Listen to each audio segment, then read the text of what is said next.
എന്താ വിചാരിച്ചത്? ഈ ഫേക്ക് ഫോട്ടോ കണ്ട് ഞാൻ അങ്ങ് പേടിക്കുന്നാണോ? കുറച്ച് പേടിച്ചാലും കുഴപ്പമൊന്നുമില്ല. കാണിച്ചു തരാം ഞാൻ.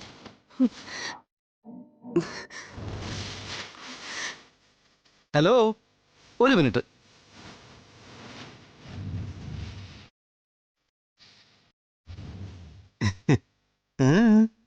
നോക്ക്.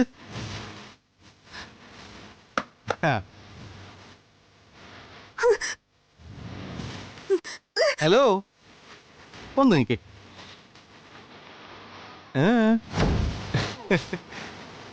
ആ സെൽഫി ഡിലീറ്റ് ചെയ്ത് കളഞ്ഞ അത്ര എളുപ്പമല്ല ഇതിലെല്ലാം ഉള്ള ഫോട്ടോ ഇല്ലാതാക്കാൻ. ദേ, നീ ഈ ഫ്രെയിം ചെയ്ത ഫോട്ടോ നശിപ്പിച്ചാൽ 1ന് 10 അതേ ഫോട്ടോ ഇവിടെ എല്ലാം വാൾ പോസ്റ്റർ ആക്കി ഞാൻ ഒട്ടിക്കും. ഈ മുറിയിലും ചുവരിലും മാത്രമല്ല, നീ പോകുന്ന വഴി മുഴുവനും ഇൻസ്റ്റിറ്റ്യൂട്ടിന്റെ മതിലെ വരെ ഒട്ടിക്കും. ഒരു വെഡ്ഡിംഗ് ഫോട്ടോ എന്റെ ഏറ്റവും വലിയ സ്വപ്നമായിരുന്നു. ഞാനല്ല നിന്റെ ഭർത്താവെന്ന് വിളിച്ചു പറയുമ്പോ എന്റെ അഭിമാനം രക്ഷിക്കാൻ ഇത്രയെങ്കിലും വേണ്ടേ? എന്താ, ഞാൻ പോയി പോസ്റ്റർ അടിച്ചോണ്ട് വരണോ? എന്തിന്? ഞാനിത് പൊട്ടിച്ചില്ലല്ലോ. ദാ ഫോണ്. എനിക്കെന്തിനാ ഇത്? ഇപ്പൊ ഫോണില് ഫോട്ടോ ഉണ്ടല്ലോ, പിന്നെ വെറുതെ ഇതിവിടെ വെക്കണോ? വാൾ പോസ്റ്റർ വേണ്ട വേണ്ട, ഇതിവിടെ ഇരുന്നോട്ടെ. അപ്പൊ നിനക്ക് ഭയം ഇവർക്കല്ലേ? എന്താ ഭയം ഇവർക്കട്ടോ?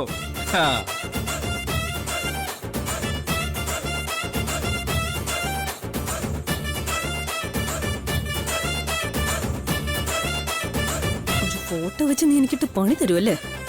നിനക്കിട്ട് ഞാൻ വച്ചിട്ടുണ്ട്.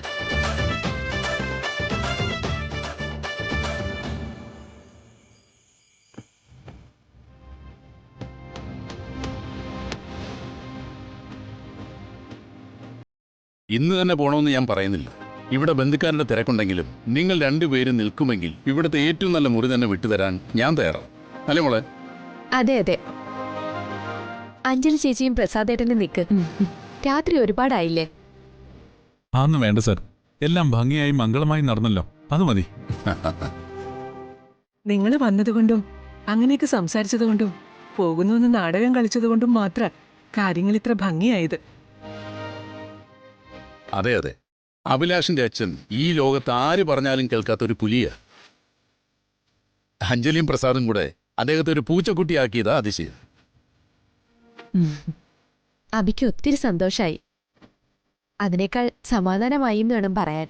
അച്ഛന്റെ അനിഷ്ടം ഏതു നേരവും നെഞ്ചിൽ കിടന്ന് നീറ്റുകയായിരുന്നു അവന്. നിങ്ങൾ രണ്ടുപേരും പാരന്റ്സിനെ ഒത്തിരി ഇഷ്ടപ്പെടുന്നവരും ബഹുമാനിക്കുകയും ചെയ്യുന്നവരുമാ. ആ നിലയ്ക്ക് ഇരു കൂട്ടരുടെയും അംഗീകാരത്തിനും ആശീർവാദത്തിനും അവകാശമുള്ളവരാ നിങ്ങള്. U deserve A happy married life. എന്തു തന്നെയായാലും അബിയുടെ അച്ഛൻ മുഖം തിരിച്ചു നിന്നാൽ എല്ലാം തീർന്നില്ലേ ചേച്ചി? കൃത്യമായി പറയാനും മനസ്സിലാക്കി കൊടുക്കാനും ചേച്ചിയും ചേട്ടനും ഇവിടെ ഉണ്ടായിരുന്നല്ലോ. അത് തന്നെ ഞങ്ങളുടെ ഭാഗ്യം. ശരി ശരി, അപ്പോ ഇനി രാത്രി യാത്രയില്ല. ഇനി റിസപ്ഷൻ്റെ അന്ന് കാണാം. അതെങ്ങനെ ശരിയാവും? ഗുരുവായൂർ കല്യാണത്തിന് നിങ്ങൾ വരില്ലേ? അതിന്റെ ആവശ്യമില്ലല്ലോ. വധുവിനെ ഒരുക്കാൻ മേക്കപ്പ് ആർട്ടിസ്റ്റ് കൂടെ വരുന്നുണ്ട്. സദ്യ മറ്റും ഊട്ടുപുരയിലല്ലേ, ഞങ്ങൾക്ക് അവിടെ പ്രത്യേകിച്ച് റോളൊന്നുമില്ല. ഈവന്റ് മാനേജ്മെന്റ് കമ്പനി എന്ന നിലയിൽ റോളൊന്നുമില്ല. പക്ഷെ എന്റെ ചേച്ചിയും ചേട്ടനുമായിട്ട് നിങ്ങൾ വന്നേ പറ്റൂ. അതെ അതെ, പൂർണിമയുടെ ബ്രദർ വലിയ തിരക്കുള്ളൊരു ബിസിനസ്സുകാരനാ. കല്യാണത്തിനെ വരും. അതുവരെ എല്ലാം നോക്കി നടത്താൻ നിങ്ങൾ രണ്ടുപേരും മസ്റ്റായിട്ട് വേണം. ശരി, വരാം. Okay then see you. ശരി എന്നാ. ഓക്കെ.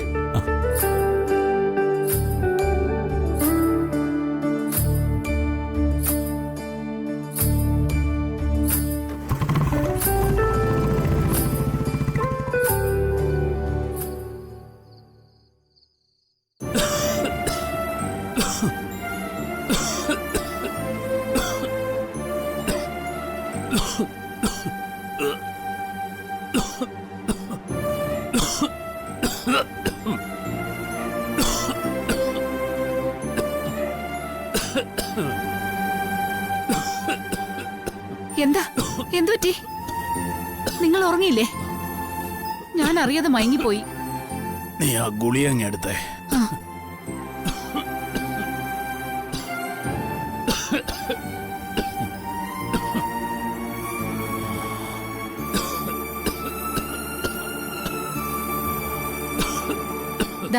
ആദ്യം ഇത് കഴിക്കേ.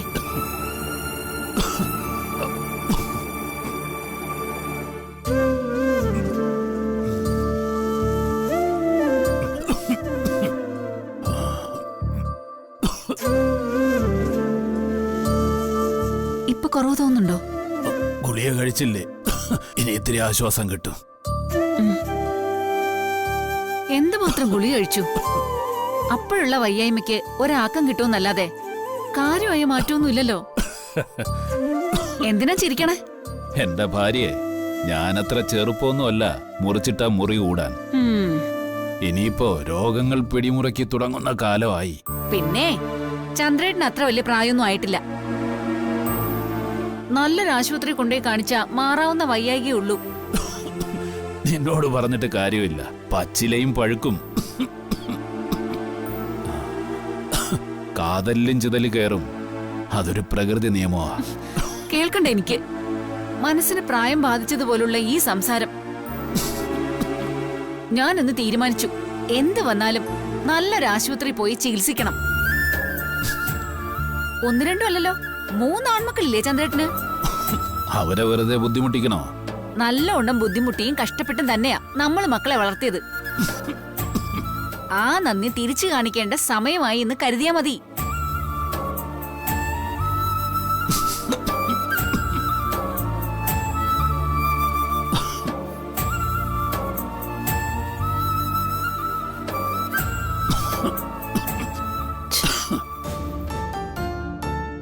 കൃഷ്ണനെ കിട്ടുന്നില്ല. മുരളിയെ വിളിച്ചു നോക്കാം.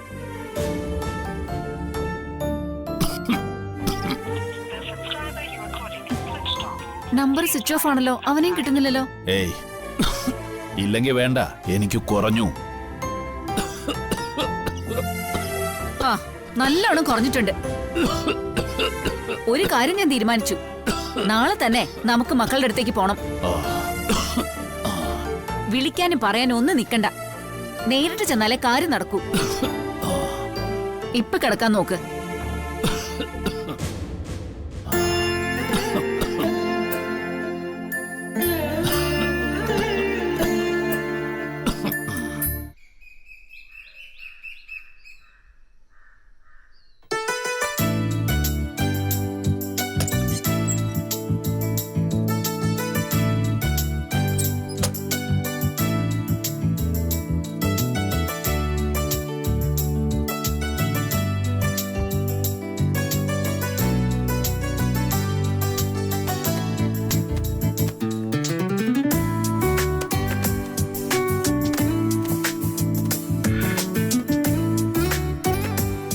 അല്ല, ഇതെന്താ ബാഗൊക്കെ പാക്ക് ചെയ്താണോ കല്യാണത്തിന് പോകുന്നേ? അടുത്ത ബന്ധുക്കളുടെയോ സ്വന്തക്കാരുടെയോ കല്യാണത്തിന് പോകുന്നത് പോലെ കയ്യും വീശി അങ്ങ് പോകാൻ പറ്റില്ലല്ലോ സീതമ്മേ. ഉമാദത്തൻ സാറും കുടുംബവും നിന്നെ സ്വന്തം കുടുംബാംഗത്തെ പോലെ കരുതുന്നൊക്കെ എനിക്കറിയാം. അതൊക്കെ അങ്ങനെ തന്നെയാ. പക്ഷേ ഏൽപ്പിച്ചിരിക്കുന്ന ഉത്തരവാദിത്തങ്ങൾ ചെയ്യാതിരിക്കാൻ പറ്റുമോ? കല്യാണ പന്തലിലും മാത്രമല്ല, നാളെ നടക്കുന്ന റിസപ്ഷനും മുഴുവൻ സമയവും ഞാൻ വധുവിന്റെ കൂടെ ഉണ്ടാവണമെന്നാ സാറും വൈഫും റിക്വസ്റ്റ് ചെയ്തിരിക്കുന്നത്. അപ്പോ ഇന്നത്തേക്ക് തിരിച്ചു വരില്ലെന്നാണോ? കല്യാണം അവിടെ ഗുരുവായൂർ വെച്ചാണല്ലോ. രാത്രി ഇത്ര വൈകിയാലും നിങ്ങൾ തിരിച്ചു വരുമെന്ന് കരുതിയിരിക്കായിരുന്നു ഞാൻ. ഇതൊക്കെ നമ്മുടെ ജോലിയുടെ ഭാഗമല്ലേ സീതമ്മേ? ആ, പിന്നെ ഒരു കാര്യം, അച്ചൂട്ടനെ നോക്കണമെന്നല്ലേ? അത് ഞാൻ ഏറ്റു. അവൻ അനുസരണയുള്ള കുഞ്ഞാ, പറഞ്ഞാ കേട്ടോളും. മറിച്ച് ടെൻഷൻ മുഴുവൻ മുരളിയുടെ ആരതിയുടെയും കാര്യം ഓർത്തിട്ടാ. രണ്ടും കൂടെ തമ്മി തല്ലി തല കീറാതെ ഒരു ശ്രദ്ധ വേണം എപ്പോഴും. ശ്രദ്ധിച്ചോളാം.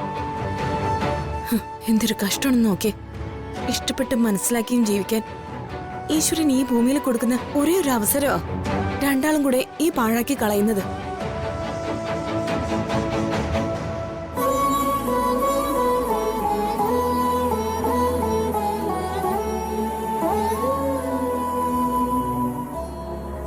സത്യം, ജീവിതം എന്താണെന്ന് അഞ്ജലിയും പ്രസാദ് സാറിനെയും കണ്ടവരെ പഠിച്ചിരുന്നെങ്കിൽ എന്ന് ഞാൻ എപ്പോഴും ആലോചിക്കാറുള്ളതാ.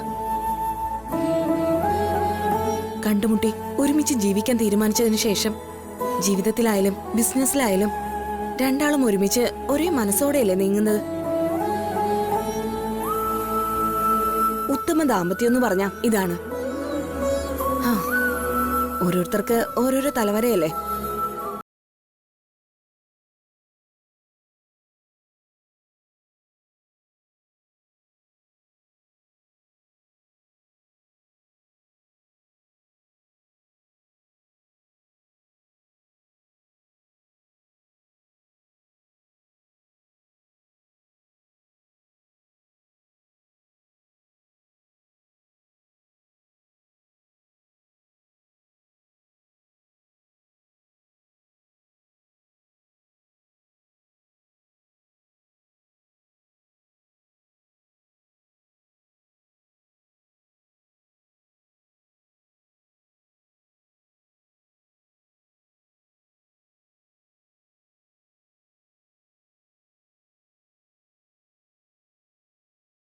ബസ്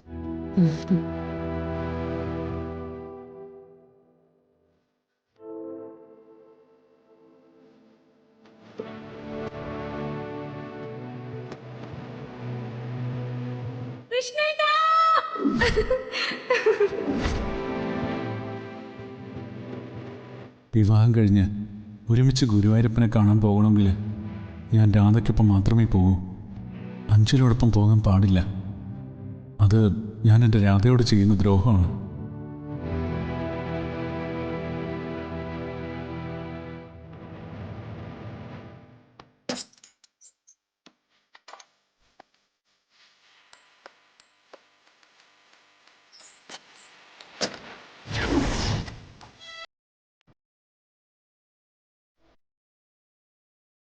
ഒരിക്കലും രാധയുടെ സ്ഥാനത്ത് അഞ്ജലി കാണാൻ എനിക്ക് പറ്റില്ല. അഞ്ജലിക്കൊപ്പം ഒരുമിച്ചൊരു യാത്ര വയ്യ. ഞാൻ പോകാൻ പാടില്ല. അവളോടൊപ്പം. പോകുന്നെങ്കിൽ ഒറ്റയ്ക്ക് പോകാവൂ, ഒറ്റയ്ക്ക് മാത്രം. കൃഷ്ണനെ കാണാനാ ഞാൻ പോകുന്നത്. തനിച്ചിവിടെ ഇരിക്കണ്ട കേട്ടോ, എന്റെ കൂടെ പോര്.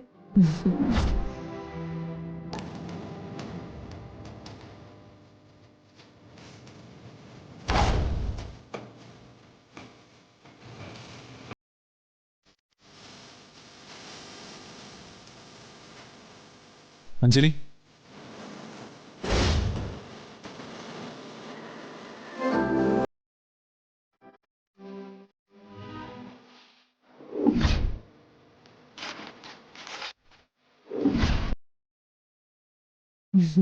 ആ പ്രസാദേട്ടൻ വന്നോ? ഞാൻ റെഡിയായി കഴിഞ്ഞു. പ്രസാദേട്ടൻ റെഡിയാവുകയാണെങ്കിൽ നമുക്ക് ഒരുമിച്ചിറങ്ങാം. ഏയ് അത് വേണ്ട. അഞ്ജലി തനിച്ചു പോയാൽ മതി. ഞാൻ പിന്നീടാ വരുന്നത്. അതെന്തു പറ്റി?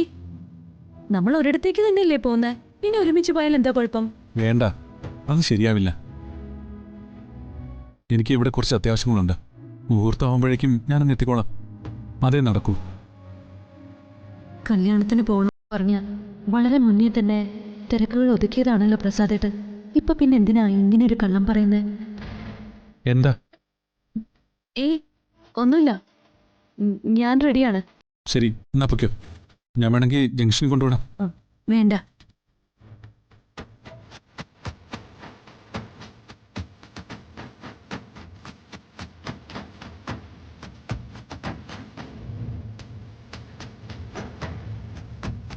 സോറി അഞ്ജലി, നിന്നെ തനിച്ചുവിടാൻ മനസ്സുണ്ടായിട്ടല്ല.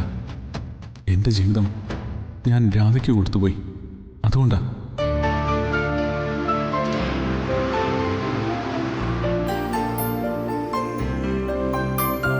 ഇവിടെ അടുത്തെവിടെയല്ലേ മുരളി ഓടാൻ കിടക്കുന്ന സ്റ്റാൻഡ്? എന്നോട് ചോദിച്ചിട്ട് എന്താ കാര്യം? നാട്ടിലാണെങ്കിൽ ഇടവഴിയും കുറുക്ക് വഴിയും എല്ലാം കാണാ പാടവാ. ഇവിടെ ഈ തിരക്കില് ദിക്കും ദിശയും പോലും അറിയാത്ത അവസ്ഥയാ. ആ, ഞാനേ മുരളിയെ തന്നെ വിളിക്കാം. ബസ് ഇറങ്ങിയ സ്റ്റോപ്പിലുണ്ടെന്ന് പറഞ്ഞാ അവനറിയായിരിക്കും. അതാ നല്ലത്. അവന് ഓട്ടോയിട്ട് വന്നോളും. ആ,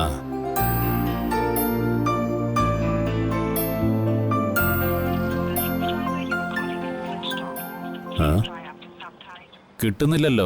സ്വിച്ച് ഓഫ് എന്നാ പറയുന്നത്. അയ്യോ, ഇനിയിപ്പോ എന്ത് ചെയ്യും? അല്ല, മക്കളൊന്നല്ലല്ലോ. കൃഷ്ണനെ വിളിച്ചു നോക്കാം.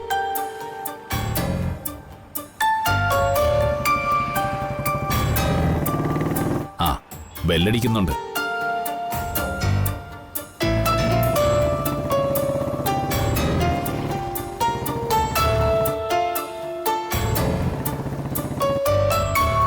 പക്ഷെ എടുക്കുന്നില്ല.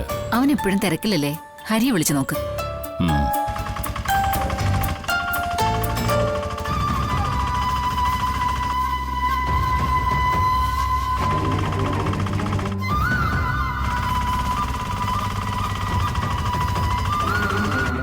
കിട്ടുന്നില്ലല്ലോ രുക്മിണി. ഇനി എന്ത് ചെയ്യും? കുറച്ചു നേരം കാക്കാം. ആരെങ്കിലും തിരിച്ചു വിളിക്കാതിരിക്കില്ല. ഈ വെയിലത്ത് ഇങ്ങനെ നിന്നാലോ? സുഖമില്ലാത്തല്ലേ?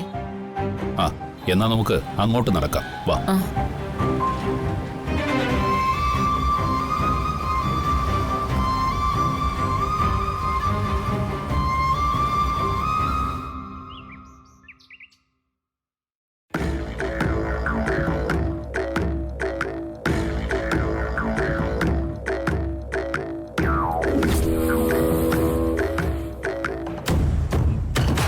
അതെ, എന്താ നിന്റെ ഉദ്ദേശം?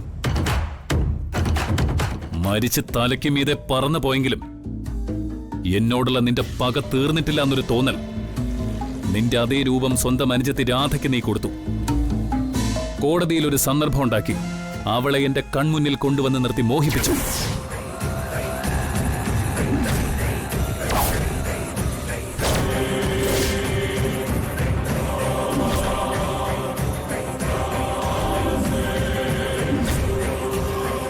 അതായത് എന്നെ ഭ്രാന്തനാക്കുക വഴി മരണത്തിനപ്പുറത്ത് നിന്നും എന്നെ ജയിക്കാമെന്ന് നീ തീരുമാനിച്ചു എന്നർത്ഥം.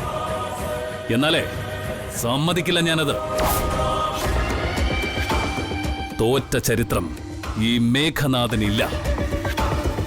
ജയിക്കുന്നതിൽ ചില തടസ്സങ്ങൾ മാത്രം. അതിപ്പോ തീരെയല്ലേ? ഇന്ന് ഞാനൊരു അതിഥിയെ വരുത്തുന്നുണ്ട്. അവൾ എനിക്ക് ദർശനയുടെയും സൗഭാഗ്യയുടെ രൂപങ്ങൾ എനിക്ക് വരച്ചു തരും. അവരിലൂടെയാണ് ഞാൻ പിന്നീട് രാധയിലേക്ക് എത്തുന്നത്. അങ്ങനെ നീ ഇറങ്ങിപ്പോയി എന്റെ ജീവിതത്തിലേക്ക് നിന്റെ 3 അനുജത്തിമാരെയും ഞാൻ കൂട്ടിച്ചേർക്കുമെന്നർത്ഥം.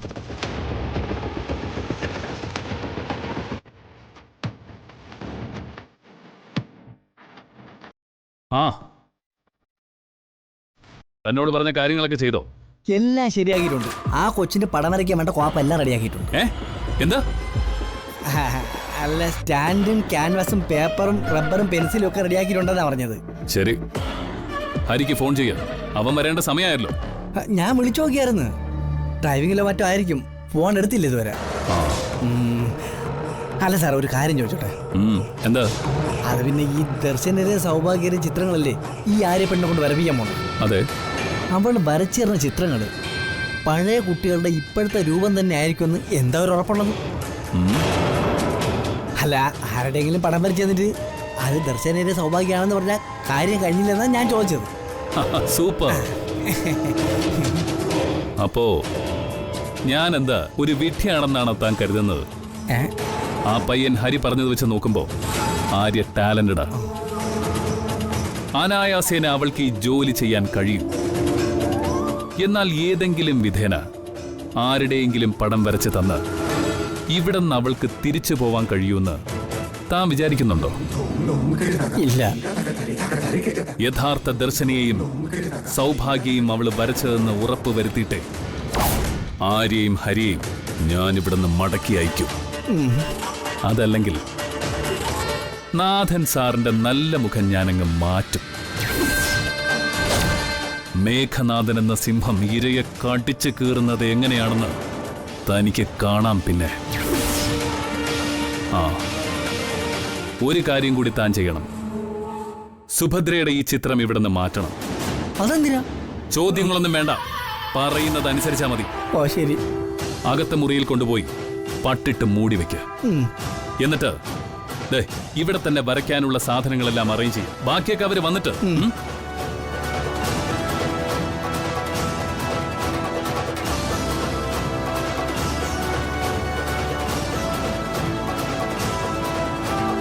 സുഭദ്രമ്മേ, ക്ഷമിക്കണം.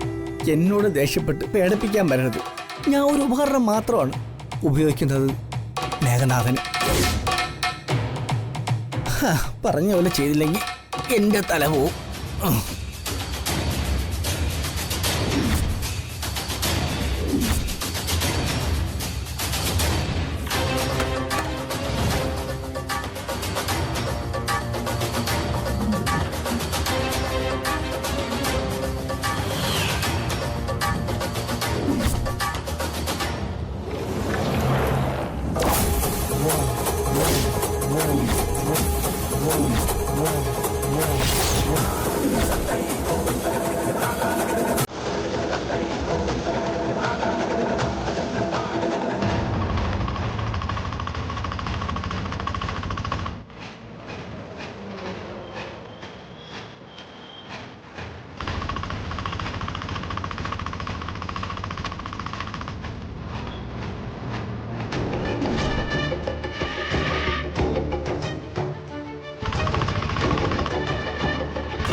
നിർത്ത് നിർത്ത്.